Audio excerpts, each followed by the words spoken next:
Now I would like to encourage everyone to think about their motivation for attending these teachings, and that could be anything from curiosity all the way up to quests for spiritual enlightenment for oneself, or even the bodhisattva ideal of bodhicitta, this attitude of wishing for the enlightenment of all beings. So Ken Rinpoche often says, Namchak Ken Rinpoche, who's my teacher and one of the main teachers of the Namchak Foundation and AWAM International, he often says, if you really think about it, wishing for enlightenment for all beings, you're included in all beings. So why not wish for the best for everyone?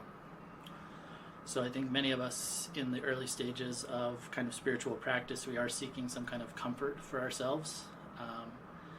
And when you go deeper into the teachings, you find that actually excluding others and just thinking about yourself isn't actually helping you become more happy. It might seem like that at first, that I have to find some comfort for myself so that I can develop capacity for others. But from the very beginning, we could also include others in our motivation, even if our actions in terms of our practice do seem more self-serving. I think a lot of us, when we actually meditate, our meditation is going to help us feel better and help us be more calm, more peaceful, more connected with people, more able to develop qualities of wisdom and compassion and so forth, which is maybe directly helping us. But if our motivation is that of wishing to benefit others when we practice, then ultimately the effect of that practice that is more directly affecting us is ultimately going to bring the effect of benefiting others and ultimately bringing them to the state of enlightenment. So I would encourage people to give that a thought when you think about your motivations for practice, motivations for attending or contemplating these kind of spiritual topics. Why not wish for the good of everyone? Now come to the present topic.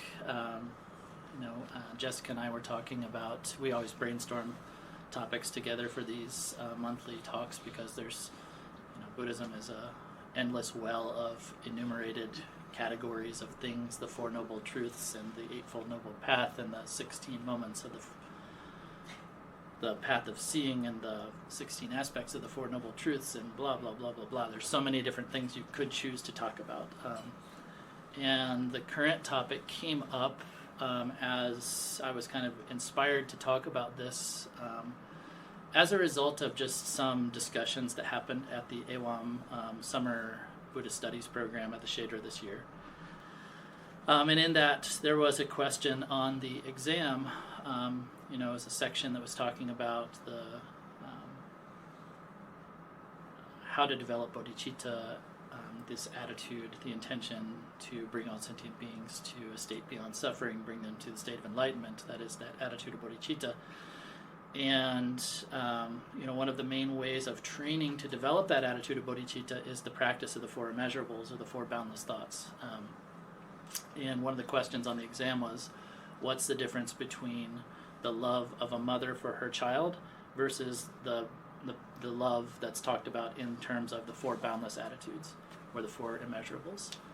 And so just to give you a little brief overview, if you're not familiar with that, it's actually that they use the example of a mother's love for her only child as the way that you should love all beings. But the difference is that the attitude of the four immeasurables, or the four boundless thoughts, that the love contained within that is it's not restricted to or biased towards one's own child or to one particular being at the expense of others, but it's that power of love of a mother to her own child extended to all beings, something like that. So it's more like that the kind of so-called correct answer, there's a lot of ways you could talk about that, but the answer would be that the mother's love for her child is maybe restricted or biased to a single individual, whereas the love talked about in the four boundless attitudes should be brought to or spread to, extended to all sentient beings. And in one of the answers of one of the students, that this attitude came across that I've seen in a lot of students, that was kind of thinking that having any attachment is bad, is like inherently bad or wrong. That's the way they answered the question, that this mother's love for her child was like wrong almost because it was attachment. And that led me to like, okay, we need to talk about this, you know? And this is something that I've seen in a lot of students, and something that I have gone through myself, you know, like, and I've talked about this exact same topic in the context of the topic of emptiness, and how people would adopt that or integrate that vision of reality. And the main kind of point that I want to talk about tonight is how do we approach the idea of attachment and the practices that will help maybe transmute that attachment, and how could that go wrong in terms of maybe in certain sense something that people call spiritual bypassing, or even having a sense of self-shame, or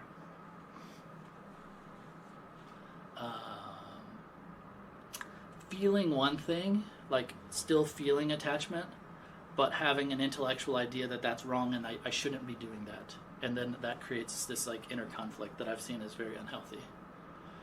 So I want to talk tonight about some of the traditional practices that directly address the idea of attachment. So there's something called parting from the four attachments. It's a famous teaching of a famous Sakya master called Jetsun Drapa Jeltsin.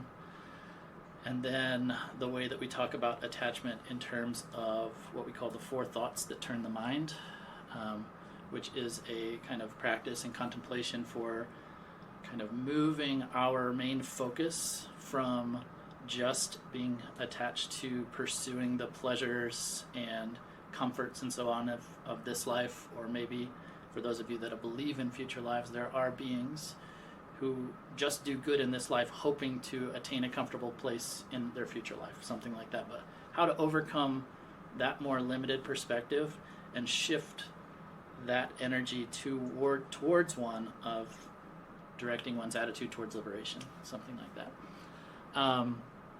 And so how that is different and how those practices are different than just labeling attachment as wrong and then feeling bad for having it. That's what I want to talk about. Yeah. Does that make sense? Yeah. So, on a certain level, this was even in the marketing copy, whatever you want to call it, the write-up for this program, we talk about even attachment as kind of almost the cornerstone of samsaric existence, of unenlightened existence. You know, they say that first there was attachment to self, and then from that came aversion towards others. And so often in Buddhism we talk about something called the three poisons, or the three poisonous attitudes, which are attachment, aversion, and sometimes the third one is translated as ignorance more often, or maybe more accurately as stupidity, something like that, but not just general stupidity. It's like not knowing what to do, like not knowing what's right or wrong, or what's helpful or harmful. Not the ignorance that is the ignorance of not knowing reality. That's a different ignorance than the ignorance that's talked about in the three poisons. So, so you might think, okay, yes, attachment is bad, right? Like, we should get rid of it. Okay, so that's true from one perspective. But while we're on the path, one thing that is happening as we're practicing is we're doing practices that help kind of uproot attachment, you know, break down the structure of attachment, or reorient our way of experiencing the objects of attachment rather than just labeling it as bad and trying to avoid it. So this is similar to the teachings about selflessness and emptiness, where it's one thing to have an intellectual understanding of emptiness and then just pretend everything's empty and use it as an excuse to ignore your own feelings, ignore other people's feelings, pretend nothing matters, versus having an understanding of emptiness, using it in your practice to help reorient the way you experience reality, and letting that work on you and kind of maybe release the intense grasping or fixation on some kind of seemingly solid experience of reality. And so, you know, this is the main kind of crux of what I am trying to talk about tonight, is that the idea is to reorient your perspective, not to label things as good and bad and then react kind of in this rejection, acceptance kind of way. So let's talk a little bit about some of the ways that the traditional kind of practices of working with attachment go. So I'm going to start with one of the most basic ones, which I'll just say doesn't often get taught to the lay audience and may sound very extreme to you, but I just want you guys to see the full spectrum of what some meditations on non-attachment might look like. So one of them is like, this is mostly taught to monks and nuns because they're trying to maintain celibacy, okay? And celibacy is like one way to approach attachment, is to avoid it, you know? So by taking vows of celibacy, you literally avoid the objects of your desire, and then you can go deeper into the practices that will actually work at uprooting it. You know, from a deeper perspective of reorienting the way you experience those objects. So let me just bring one quote to this, which will illustrate what I'm saying. It's a famous quote from the Indian master Tilopa to his student Naropa, and he said, "Appearances don't bind you, your attachment does, or your grasping does. So cut through your grasping, Naropa." He didn't say cut through the objects. He didn't say stop experiencing the world in the way that you do. He didn't say stop associating with the objects of desire. He said cut through your attachment to those objects. So it doesn't mean reject the objects. It means reorient the way that you experience those objects so that there isn't this attachment to them. One more thing to mention here is even just kind of a basic definition of the word attachment. And it may seem obvious, but often what is talked about in the philosophical definitions of attachment in Buddhist texts is that it is like an exaggerated experience of the attractiveness of something. So Ken Rinpoche often gives the example of like, he'll talk about like a coffee mug or something like that. And he'll say, imagine this is a coffee mug that someone just poured me some coffee in, and it's nothing special to me. It's just a random mug from the kitchen, and it gets broken. No big deal. I don't have any emotional, I haven't put anything into the significance of this mug. It's just a cup, you know? Then we have the same situation, but this cup was something that some person who's really special to me gave me, and I've kept it for the last 20 years, and I've like, you know, I have this, still the cup, as a cup, the substance, the ceramics, the capacity of it to hold water or coffee or whatever, it's exactly the same. But I have exaggerated in my mind something that creates this sense or this experience of attachment that is above and beyond what's actually there. And then when that cup breaks, I'm furious, or I'm depressed, or I'm upset, whatever. So that shows that the significance of that situation doesn't lie in the object itself. It lies in your way of associating with that, or your way of experiencing that. And I know this sounds maybe a little bit non-humanistic, like it's like denying maybe a little bit the like validity of like the emotional like kind of investment we put into objects or things like that. But we're not talking about trying to validate or invalidate your emotional experience of things. We're talking about how can I uproot my suffering when that kind of situation happens.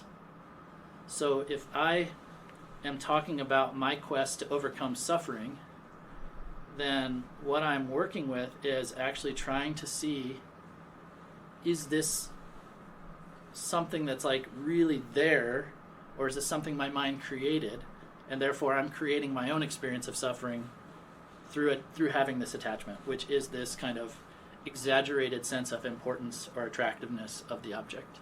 Does that make sense? So, coming back around to that topic of this teaching, I didn't really even get to the teaching about the monks and nuns. I just talked about the vow of celibacy, but the practice I was going to mention is one that they call meditating on the ugliness of the body. So many of you that have probably heard of this teaching, but it's really generally not taught very much to a secular or like a lay audience. So what that would mean is like if I'm a monk then I would imagine the person that I'm attracted to, and I like break their body into pieces and think that it's made out of flesh and blood and bones and pus and shit and piss, and like literally like look at it and be like, "Ooh, there's nothing attractive about that," but that's what the body is, you know? And just by thinking that once, that's not going to do anything, you know? That's not going to uproot your attachment. And that's because attachment is a habit. This investment or this exaggerated sense of importance or beauty or whatever it is that we're attracted to or attached to is something that we become habituated to over our entire lifetime, and if you believe in such things, for countless past lifetimes. So just intellectually knowing that isn't going to uproot that entire situation of attachment. So that's where meditation comes in. Meditation is a way of reorienting the way that we experience objects. So we meditate on it with this other appearance, not the exaggerated importance or the exaggerated beauty or whatever. We meditate on its ugliness or whatever. And so, you know, like I said, this is something that's mostly only done by monastics. I've never myself been told by a teacher to do this kind of meditation. And I think that it could depend on where you are in your practice. Like someone who's maybe like a sex addict or something like that might need some kind of practice like this at some point in their path. I don't know. I'm just giving you an example of what some kinds of meditations could look like and how they would work. So one of the main points is that just intellectually knowing that something is that way isn't going to change the patterning or your way of reacting to the thing. Meditation is a way of reorienting the way that you experience those things, and you have to slowly and continually build the habit of seeing it in this new way. That's going to kind of rewrite the habit that we have of seeing it in this exaggerated importance kind of way, which is with that attachment. So let's come around to the 4 thoughts that turn the mind. This is probably some of you who have come to more of these One Community events have already heard me talk about this. If not, there's probably, I think, another full video just on this topic on our YouTube channel. So this is the 4 contemplations, and these 4 contemplations are meant to, the first 2, to overcome our attachment to just our hopes and like investment in things that we might want to accomplish or things that we think are going to make us ultimately happy, which are focused in this lifetime. And the second 2 are to try to uproot our attachments of just trying to sustain some kind of sense of happiness and comfort in future lifetimes. The orientation of all of this is from the perspective of someone seeking enlightenment, seeking liberation from this entire cycle of what we call samsaric existence, or to kind of briefly define that, it is an experience of an ignorance of what reality truly is. We could go way deep into what that means, but essentially it is a situation where, because we're not seeing things the way that they really are, and we have this exaggerated sense of importance of all things, then we are constantly living in a sense of dissatisfaction. Like no matter what we do, even the situations that we feel are happy or comfortable, those are, from a strictly Buddhist perspective, those are happiness from the perspective of, or in light of, an absence of manifest suffering. So comparatively, feels pretty good because you're not in outright pain. It's also not stable because that temporary experience of pleasure will transform into something neutral or more outright suffering, and so on and so forth. Another level of that is that as long as we're not seeing reality, everything that we're doing is putting more energy into continuing the cycle of ignorance and continuing that cycle of dissatisfaction and suffering. So that's what's called the 3 kinds of suffering. There's what we might call the suffering of suffering, or manifest suffering, the suffering of change, and the suffering of conditioned existence. So the suffering of all-pervasive conditioned existence means that as long as we're still viewing things through this lens of ignorance, everything that we do is still just creating more habitual patterns to keep us locked in this cycle. So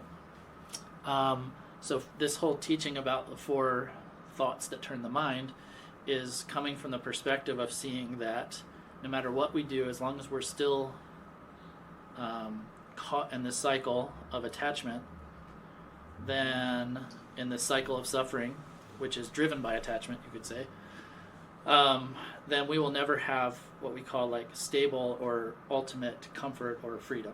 So, Dzogchen Khyentse Rinpoche, another one of my teachers, he will often say things that maybe will sound quite radical, but they're very much in line with traditional Buddhist teachings that, if you still believe that something within samsaric experience is going to bring you to an ultimate sense of like comfort or happiness, then you haven't really gotten the point. You haven't really gotten that sense of what we call renunciation mind, or really seen the ultimate like kind of suffering or dissatisfactory nature of samsara. That, if you think that if you could just perfect ordinary life, like have the perfect job, the perfect house, the perfect children, whatever, if you could just perfect all of that, then everything would be great. If you're still hoping in that way, then you're still attached to samsara. You're still, in very strict terms, I wasn't trying to come there yet, but I'll come back around to that in the teaching on the parting from the four attachments.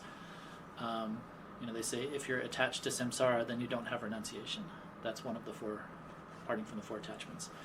So these four thoughts are the contemplation of the preciousness of human birth, or the precious human birth, we should say, because that is to say that not all human birth is precious, but there is a situation of preciousness, you could say, which involves a lot of factors. I'm not going to get into the full explanation right now, but essentially the fact that, those of us here right now, we live in a situation where we have access to these kind of spiritual teachings. Specifically, I'll just not speak generally, I'll just say specifically, we live in an era where we still have access to the Buddha's teachings. The Buddha came to this world, his teachings are still available.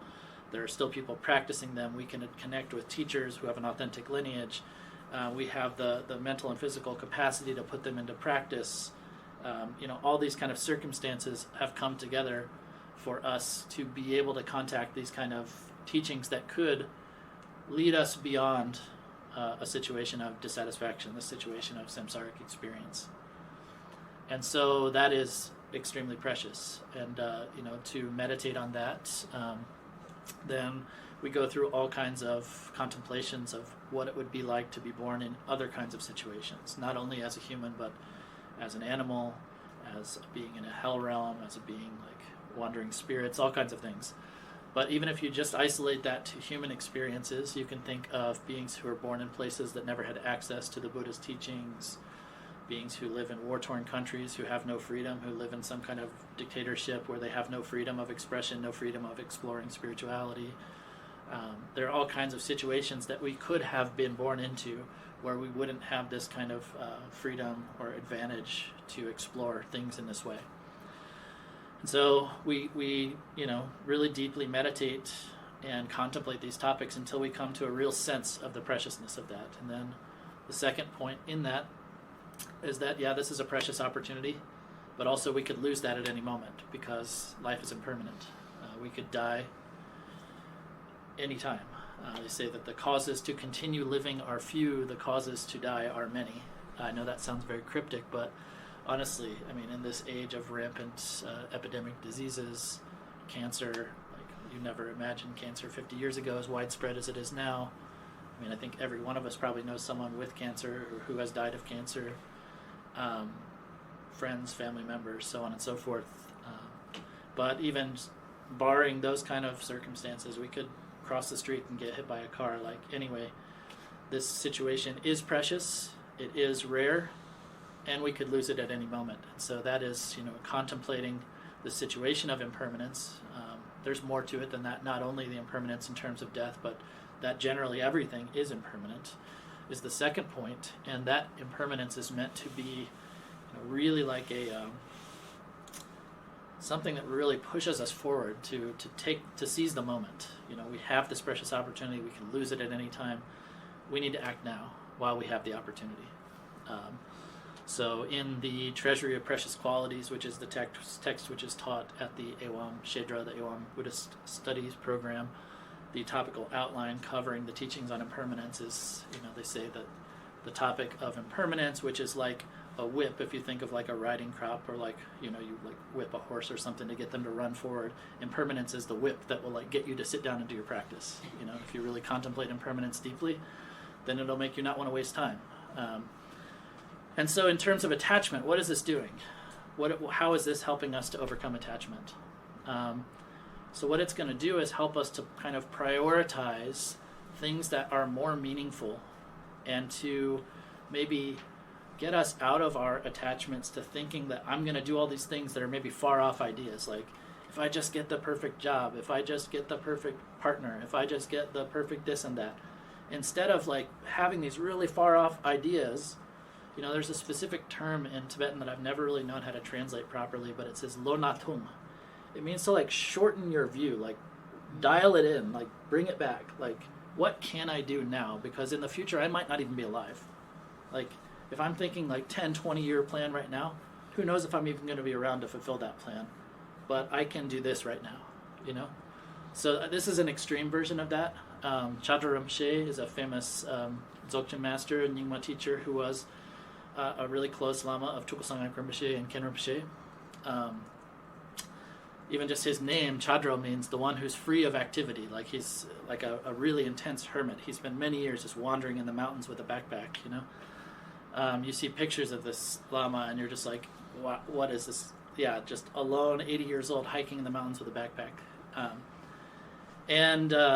Anyway, there were some people who came to him and asked to be his student, and he said the one commitment he asked them to make is never make a plan more than 3 months out.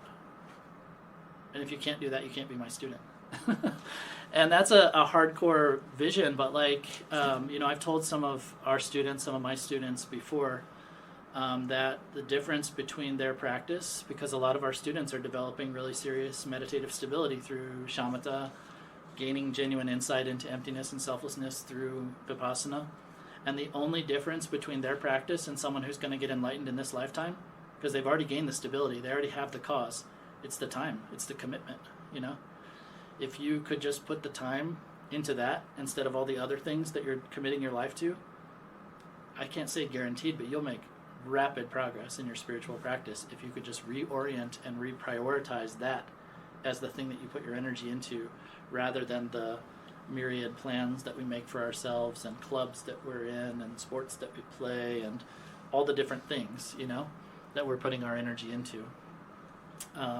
So this is a way, coming back around to the idea of attachment, to help by recognizing the preciousness of our opportunity and the fact that we could lose at any time, to kind of reduce our attachments to just trying to accomplish more things in this life that we think would make us happy, and reorient to pull back from those attachments to put our effort into our spiritual practice. So that's, and let me just speak again about what that means, coming back to my original topic, or my original way of talking about attachment, is that it's not a way of feeling attachment or feeling attached and then feeling bad about ourselves or self-critical. It's like thinking about like what's helpful and what's harmful. So I really like to get away from labeling things as good and bad, and thinking of them as what is, even Bob Thurman, famous Western Buddhist teacher, very great teacher, very eccentric, fun lama. Anyway, he was the director of the Columbia University Buddhist Studies program and a former translator of His Holiness the Dalai Lama. Very eccentric guy. Anyway, when he talks about the 10 virtues and 10 non-virtues, he has a very eccentric way of talking about them or translating them, which I like. He calls them the 10 spiritually productive activities and the 10 spiritually counterproductive activities, something like that, or actions, because that's what they are. It is one thing to think of virtue and non-virtue, and a lot of times that triggers in people's minds like good and bad, or ideas of good and evil, or something like that. But in the Buddhist teachings, really, when we talk about even positive and negative karma, or merit versus harmful actions, or virtue versus non-virtue in terms of actions and thoughts and behaviors, what we're really talking about from one perspective is something that is harmful to ourselves and others versus what's helpful to ourselves and others. And from another perspective, virtue is something that brings us closer to the truth or closer to reality, and non-virtue is something which is creating more obstacles to our experiencing reality. So, when we go deeper into teachings, when we start talking about what enlightenment is and how you would get enlightened, at least in the Nyingma presentation, in our presentation from our school, we don't really talk about enlightenment as gaining something new, like getting smarter and then gaining wisdom that wasn't already there. We talk more about it as being allowing what's already there to become fully manifest, like that we already have something called Buddha nature. That Buddha nature is already fully present in us, but it's obscured by all of the kind of ignorance and negative thoughts and actions that we have done are kind of building up more and more habitual patterns, which are keeping that more and more obscured to us from experiencing that fully. So when we talk about this virtue, non-virtue kind of idea, the more we're doing harmful things, saying harmful things, thinking harmful things, the more we are obscuring our innate kind of potential. Some people like to use the word basic goodness, or anyway, our Buddha nature, our innate capacity for loving kindness, compassion, and wisdom, you might say. And so, I like to think of virtue and non-virtue, and also this kind of idea about attachment and non-attachment as what's productive and what's counterproductive, rather than labeling them good or bad. And that also has to do a lot with our maybe Western guilt complex that a lot of us have, I think. A lot of people raised in the Christian situation were brought up with this, Christian guilt or original sin kind of ideas of thinking that they're bad, or that really doesn't exist in the Buddhist tradition. If anything, it's quite the opposite, that everyone has this innate potential for awakening, that everyone has these innate qualities of loving kindness, compassion, and wisdom, and it's just a matter of gaining more and more access to what's already there, like revealing what's already there. So, let's come around to the second two of the four thoughts, and those are the contemplations on karmic causes and results and the sufferings of samsara, or the dissatisfactory nature of samsara. So in the traditional way of talking about this, they say that these are to reverse your attachments. So when we say four thoughts that turn the mind, we're turning our mind from being preoccupied with activities or goals of this life and turning our mind towards the Dharma, turning our minds towards enlightenment, away from these attachments towards enlightenment, something like that. So the first two were turning our mind from the attachments and goals of this lifetime towards enlightenment. The second two are talked more about from the perspective of shifting our attention from being preoccupied with the attachments of or hopes for some kind of future result. So maybe this is a little bit less common in the West, I think, because there's less of like maybe a deeply ingrained trust in the idea of past and future lives. In the traditional cultures where Buddhism was taught, India, Nepal, Bhutan, Tibet, most people take past and future lives as a matter of fact. They don't really, modern people think about it more, but like in the past it was just a matter of fact, kind of a given. And so some people's approach to spirituality isn't necessarily directed at enlightenment. It's more like, okay, I just want to do good things so that in my next life I can be wealthy, beautiful, powerful, something like that. So they think that the teachings of Buddhism would even reinforce that. Not that you should do that, but that by doing those things you would get those kind of results in the future. So some people's approach is very much to their spiritual practice is very much just like, okay, I want to be good now because it's going to reward me in my next lifetime to be beautiful, powerful, good family, all that kind of stuff. Or to be able to be a powerful god or something like that. There's all kinds of things that are talked about in that way. So I think that way of thinking is probably less so even in Western Buddhists who really do believe in past and future lives. I think that they're already brainwashed from the beginning, I would say. From the beginning that they even think about past and future lives, they're already trying to think about escaping that and not like hoping for that. I think that's often the orientation, like as they start to gain more of a conviction that past and future lives are even a thing, or even start to have an openness to those concepts, they're probably, in my experience, almost no one is thinking, okay, I just want to like do better for my next life. They're really thinking about enlightenment because it's it's kind of a package deal. Like they learn about Buddhism, together with that they learn about past and future lives and enlightenment. They're probably not. Anyway, it's still important to think about these, even though they are more specifically talked about as turning ourselves away from the attachments towards future lives. So thinking about karmic cause and results, in the sense of doing certain things will bring us to certain kind of results. So good actions will bring us to good results. Harmful actions will bring us harmful results. Deeply contemplating that, what we'll find out is that in the temporary sense, it's still helpful to do more what we might call spiritually productive things or virtuous things, because those make us more open and more in alignment, you might say, with being able to experience reality. And in the temporary sense, avoiding harmful activities is preventing us from becoming more obscured to experiencing reality.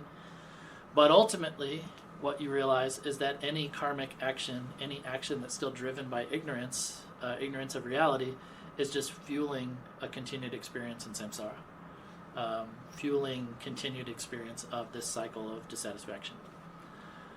So that's a really important point about Buddhism in general. I think a lot of people's kind of first impressions of Buddhism is it's about creating good karma or something like that. And while, like I said, on a very provisional basis, that's true, because the foundation of ethics is really important. Like the foundational ethics of practicing what we call the 10 virtues and avoiding the 10 non-virtues. That is like something which is going to lead us in a situation where we're more able to even apply the more profound levels of teaching. Ken Rinpoche often says things like, I say this too much, but he'll say like, man, that guy's a good meditator, but he sure is an asshole.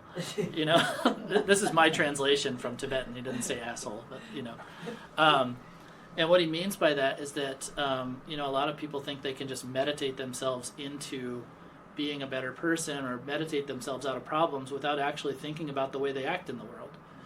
And so the foundation of ethics really does create a situation where not only... let me follow up on that thought.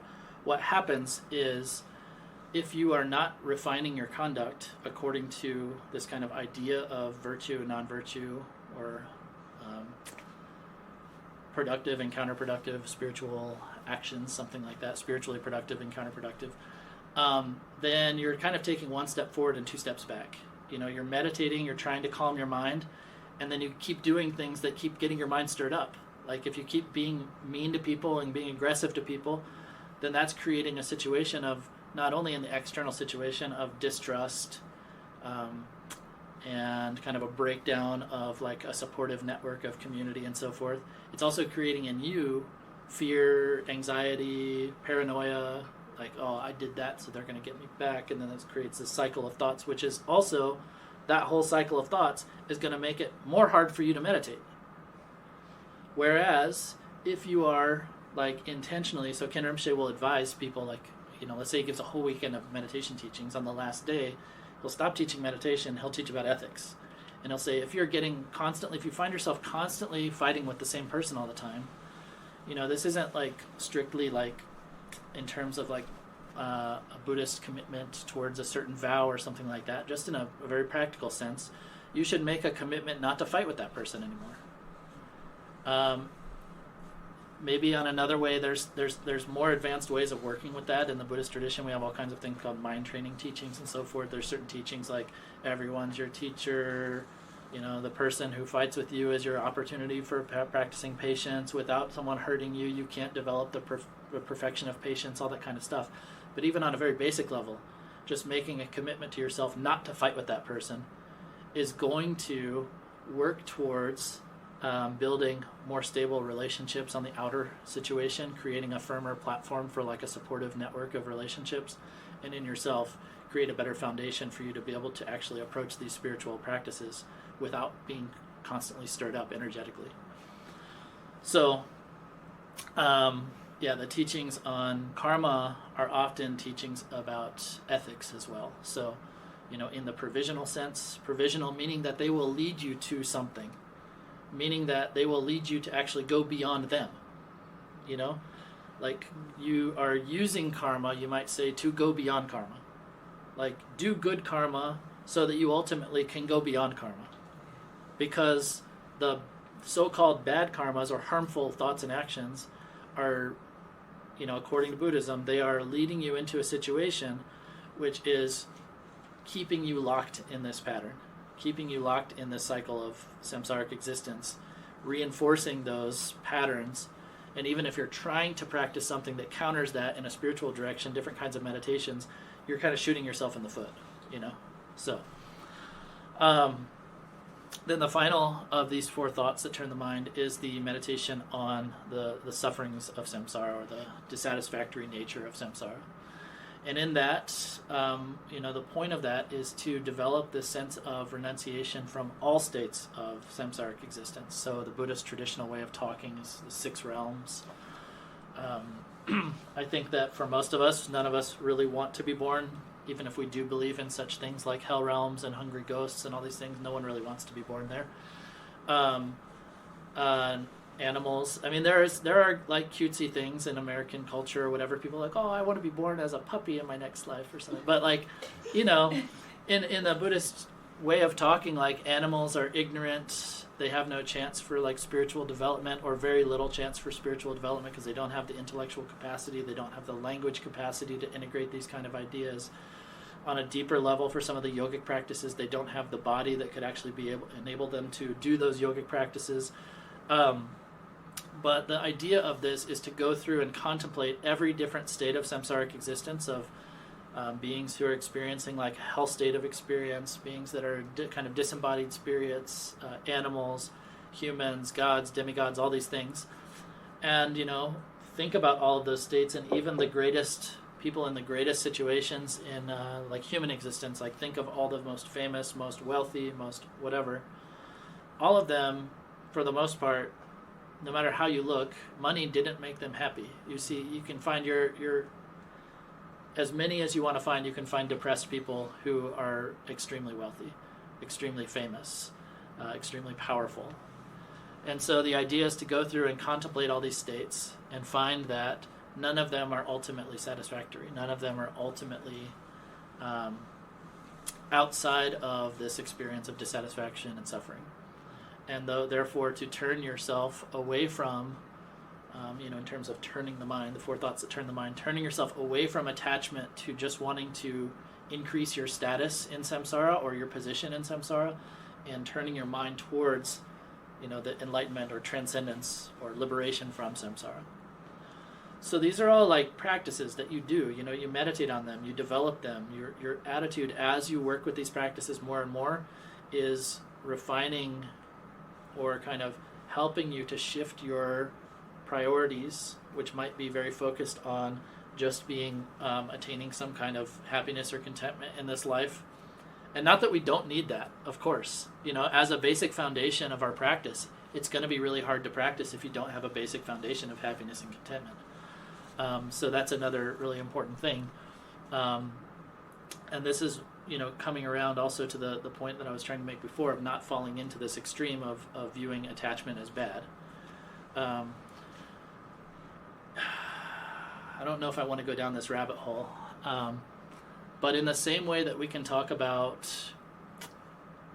good and bad karma in the sense of what's helpful and harmful, in a very provisional sense, we could talk even about better attachments. Buddhism doesn't talk about it that way, but that's what's happening. Like, my belief that there is enlightenment and that I want that's attachment right now. I could refine that in a way in my meditative experience to one where I'm actually experiencing enlightenment and it transcends that attachment. But in the provisional sense, like even the belief that there is an enlightenment and that I want to attain that, like my vision of that right now is still coming from a perspective of an ignorant being. This is getting like maybe a little too abstract, but like it really is. So on the same way that we talk about like trying to avoid or minimize our involvement with so-called harmful or non-virtuous thoughts and actions. Engage more and more with so-called, provisionally virtuous thoughts and actions. In the same way, what we're doing through these 4 thoughts is kind of shifting our, you could say, in one way we're turning our mind from attachment. But what we're really doing, if you think critically, is that we're kind of like refining our attachments to something more helpful. I don't know that it's helpful to think that way, but it's just like my brain goes that way, because it still is. As long as we're still living in a state of ignorance, then like my belief that I want to get enlightenment, and enlightenment's super cool and super good, even though it's founded in like good logic and like some things that I genuinely believe, like through experience, it is still an attachment. Like my attachment to my teachers, to my tradition, to my practice. But I can really look at that with a critical eye and say, yeah, that's more productive. That's actually leading towards happiness. That's leading towards enlightenment. And so, I'm just going to pause for a second and breathe. I've been talking nonstop. Sorry.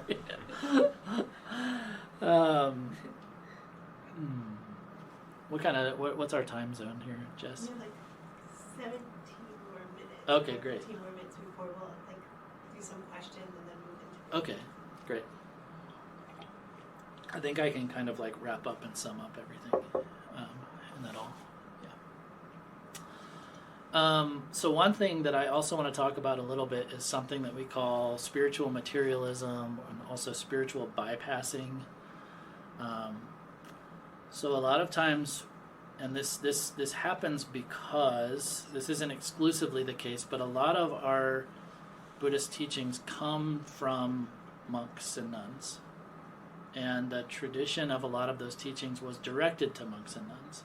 So there's like a tendency to ignore, and for practitioners to ignore, or even bypass, spiritually bypass, you could say, their own feelings about their attachments, their own like relationships with people, their relationships to loving relationships, their relationships to their sex lives, all those things.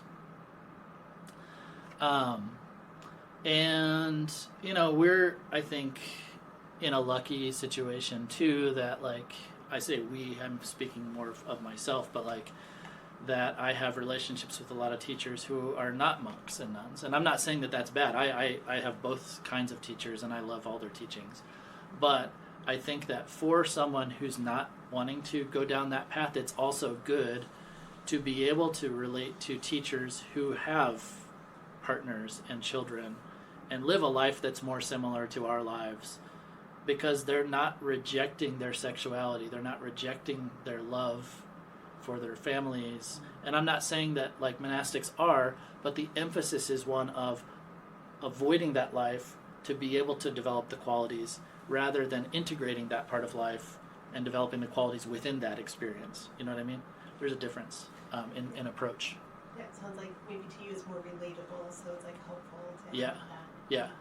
So it just gives another point of a way to relate to the teachings, that, and let me bring up another point that, Lama Tsomo read the initial write-up of this and gave a little bit of feedback, and she brought up one really good story kind of Tokusanga Rinpoche, and they were going to Glacier National Park, and there was like, when you go to Glacier National Park, if you're any time in the summer, you're inevitably going to be in like a traffic jam.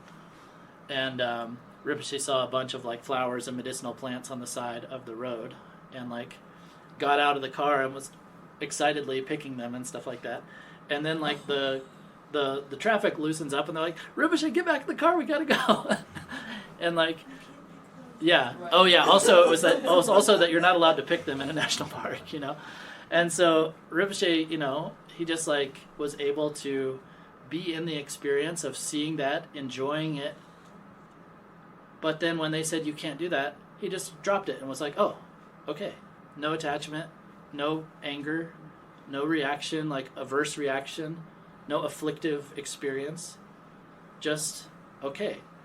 And that's really illustrates part of this point of like still being able to be in the experience of pleasure, not having to reject pleasure, but not projecting this overinflated, attached importance to things that you can't let go of.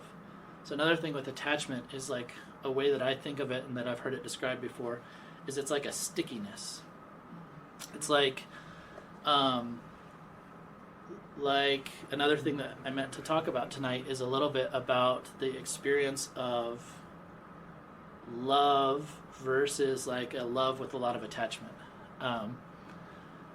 And when we just define love, I know this sounds very academic maybe when I say defines and definitions and all this, but really, it is good to be kind of precise in terminology and to refine concepts and develop those attitudes. That love is the wish for others, or an other. It doesn't have to be plural. Like to have happiness and the causes of happiness, just really purely wish for them. And when that becomes attachment, then there is a lot of me in that. What do I get from that? Are they reciprocating?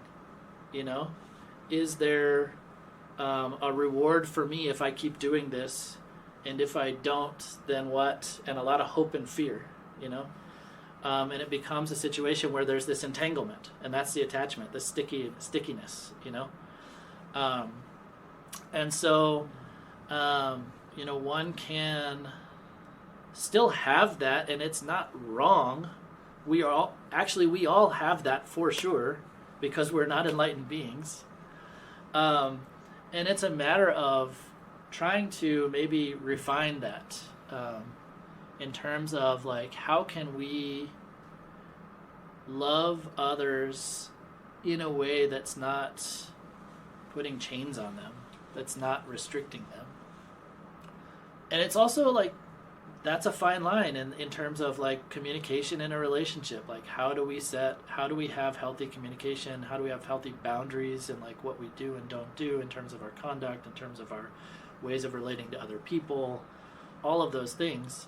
But I guess my main point is that there is attachment in our relationships. I don't think it's helpful to label it as bad. But there is, and I think it's good to know that there is a love that we can aspire towards and that we can work towards, which is less sticky and less restricting of the other, less paranoia inducing to ourselves. When we're in this experience of expectation, like I love you, I hope you still love me, that's a fear, paranoia, hope, expectation,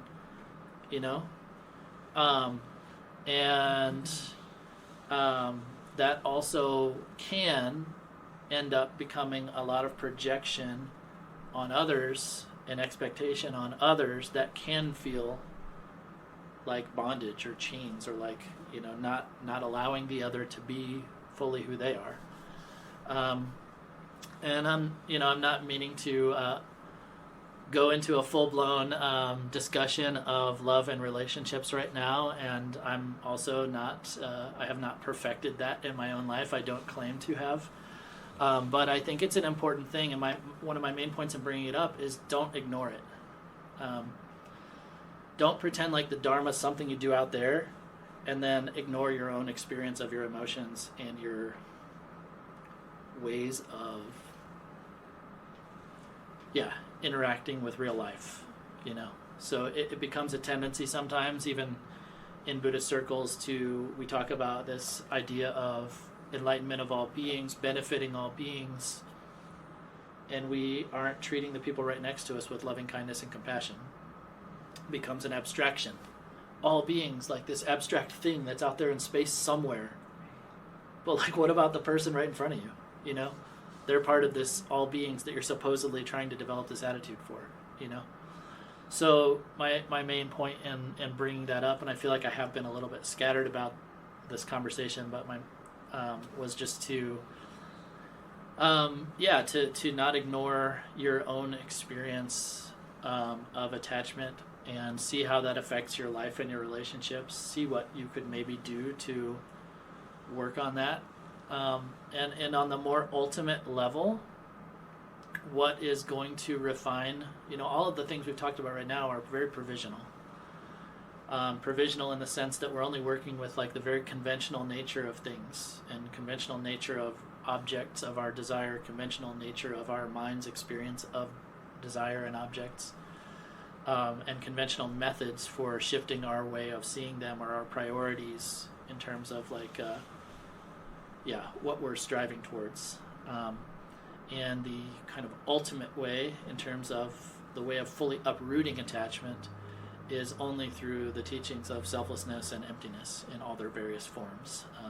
And that can come across through the more basic teachings of Vipassana, further into different levels of tantric teachings, into the meditations on the nature of mind and the Dzogchen and Mahamudra traditions. All of those kind of things are going to not just have you kind of shift your priorities, but actually transform the actual way that you even see or experience an object, or the way that you experience your mind when in relationship with an object or another person.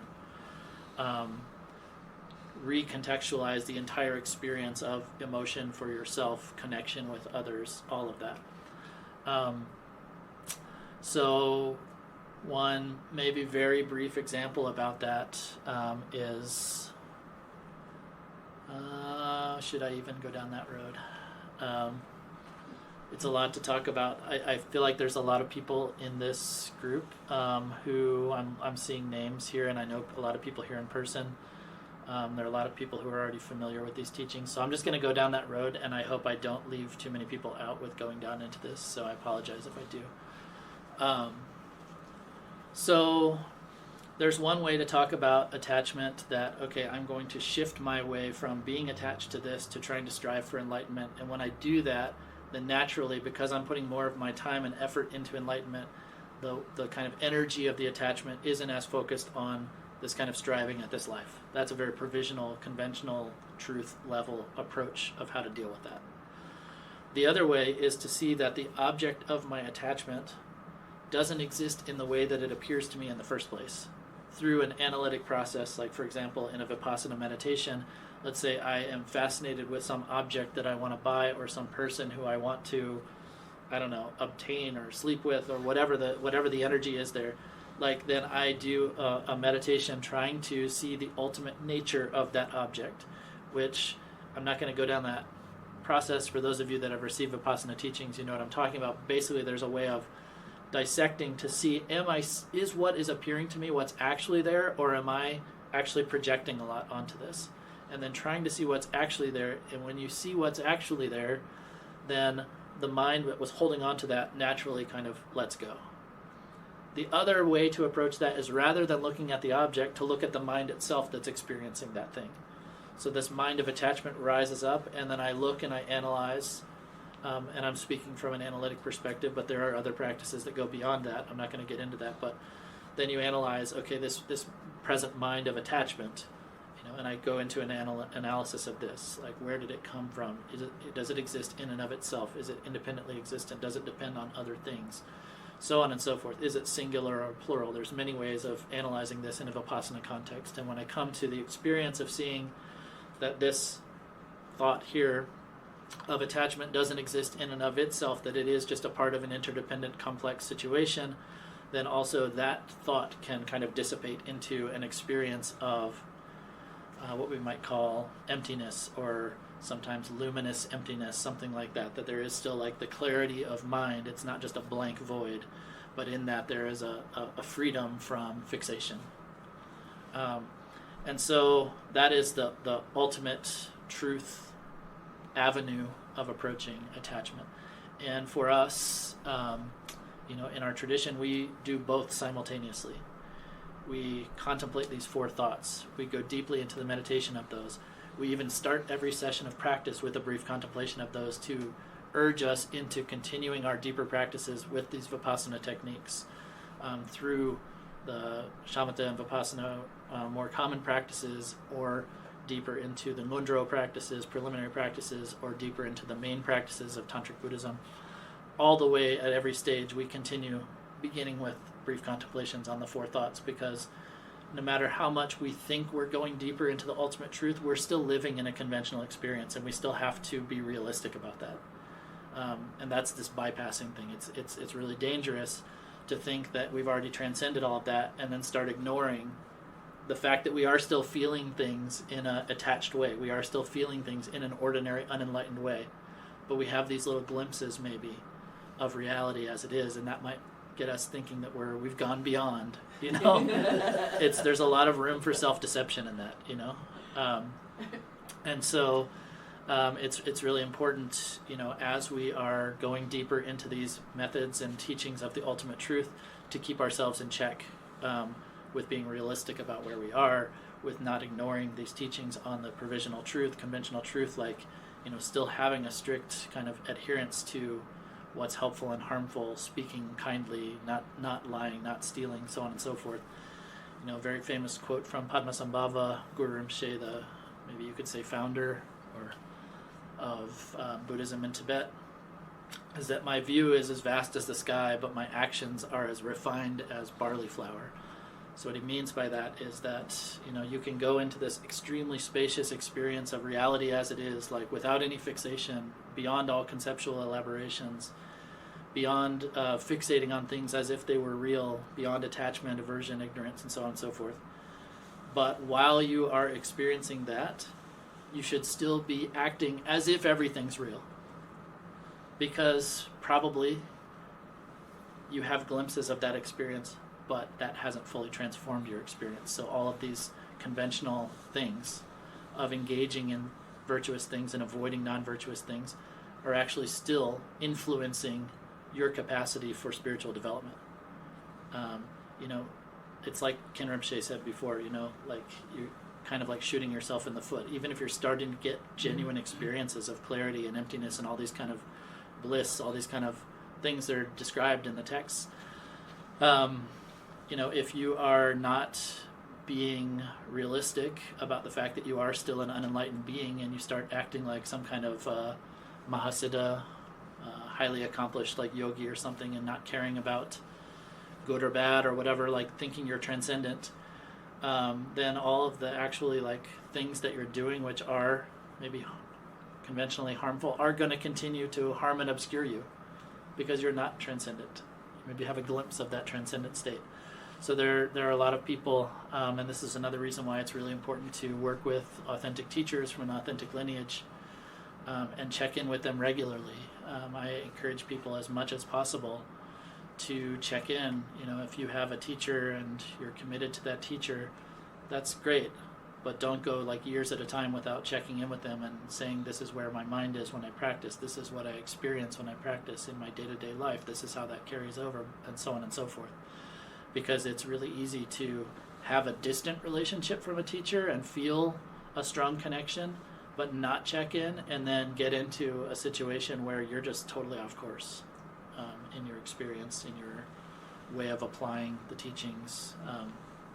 So, yeah. That was kind of off topic, but I felt it was connected.